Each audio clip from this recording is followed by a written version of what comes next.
Today we're going to get into some Scott Pilgrim versus the World. It just came out at 1 p.m. Eastern time today. I've been super excited for this game just because it's been off of PlayStation and Xbox and anywhere else that had it for, I don't know, 9 years or so now. And so I've been dying for it to finally, come back out for everybody to buy again. This is by far one of my absolute favorite brawler type games. Like, I think I started getting into Scott Pilgrim when the movie first came out, and that was kind of like my first major exposure to it. And then I picked up all the comic books, and the comic books were amazing. And one of the reasons why I love the game so much is just because it follows the comic books a lot more. So it literally just follows along with the comic books. So it's been a hot minute since I played this. Both of the PlayStation 3s I had that had this on it died.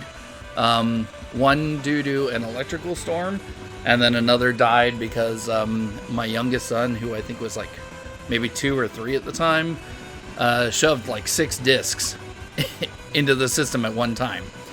So yeah, that was fun. This game has one of the most banging soundtracks I've ever heard. I love the classic like 8 and 16-bit soundtracks just because of how well they were done. And Anamanaguchi just like hit it out of the park with this game. I want to get through every character. So we got Scott, we got Kim, you got Steven Stills, you got Ramona Flowers, Wallace Wells. So I'm going to start out with Scott.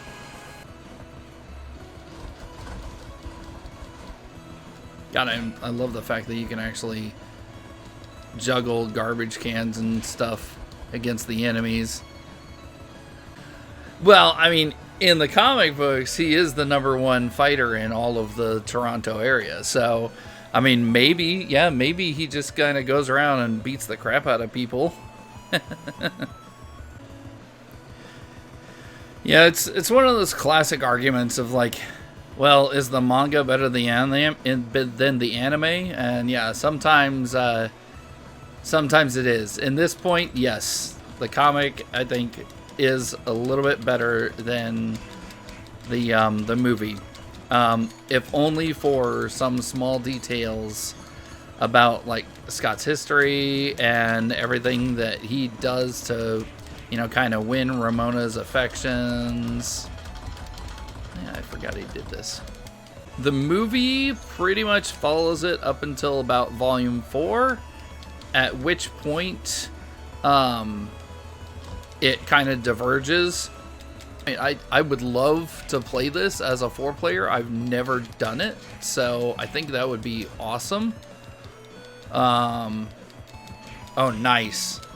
Dude, I love that stuff. Like, when I was a kid, I got the first TMNT arcade game, which for some reason they like to dub it on the NES as Teenage Mutant Ninja Turtles 2.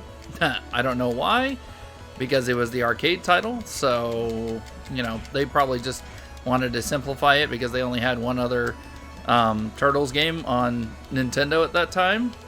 So that's probably why they did that.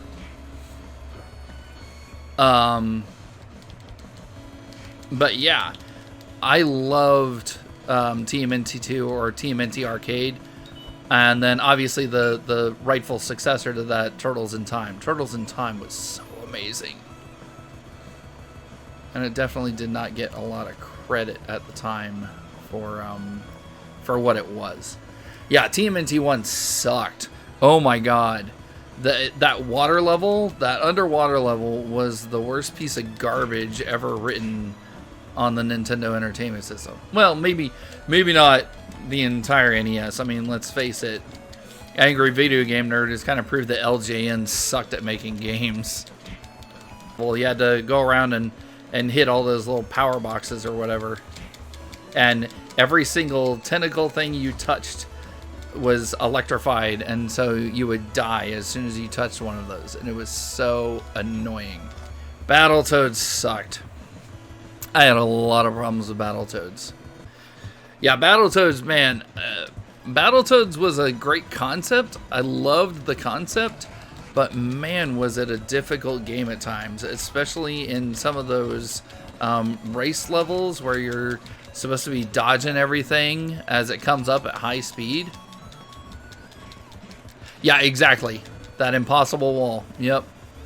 You know, hopefully over time, this will only get better, and I am hoping to eventually get, you know, the actual capture card, which will hopefully make this a little bit more seamless, and then I won't have to connect my controller to the PC in some kind of really ghetto fashion.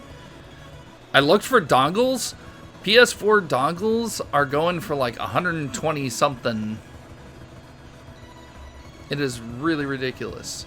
My kids don't know nothing about old school NES gaming. I think the closest I ever got was I had a modded Nintendo Wii, and on it I had like all the NES and Super Nintendo games and stuff. And so one of my kids got super into Kirby. And it's starting to lag out a bit. One of my kids got super into Kirby, and so he was actually going through the libraries and playing through everything. But yeah, it would be pretty nice to hop on here and do like a four-player round with people, because I've never gotten a chance to really do that, and I do love me some multiplayer games. Like I wish they'd come out with a new Gauntlet. Like Gauntlet 1 and 2 were amazing, and then even when they came out with Gauntlet Legends and Dark Legacy, I really enjoyed both of those as well. Okay, there we go. Crash and the boys have already knocked everybody out.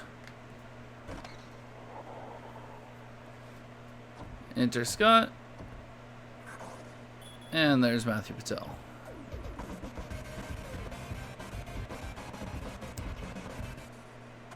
Let's see how quickly I can die.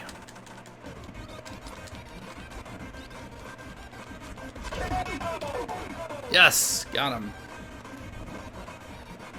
Yes, I heard about that. I can't wait for Taco Bell to bring back potatoes.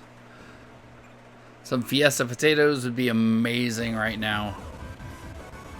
I don't remember if I had the spicy potato taco. I know I definitely had one of the tacos that had like potatoes and it was like nacho chips and nacho cheese and beef.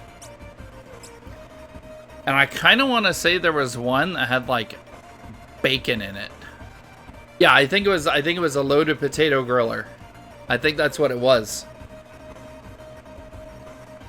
Because they had a loaded nacho griller, they had a potato griller, there were a few different types of grillers that they came out with a while ago, and I missed some of them. So they don't even make all of them anymore, which really, really upset me the last time I went in there. And I'm just like, man, I just want something cheap and it's snackish. Yeah, I think that was the other one. I think that was one of the other ones.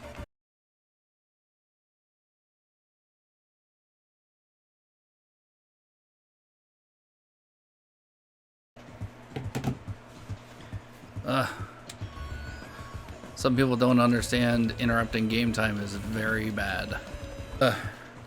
When you have 5 kids, it drains everything out of you. 1 ounce at a time. Sanity is lost.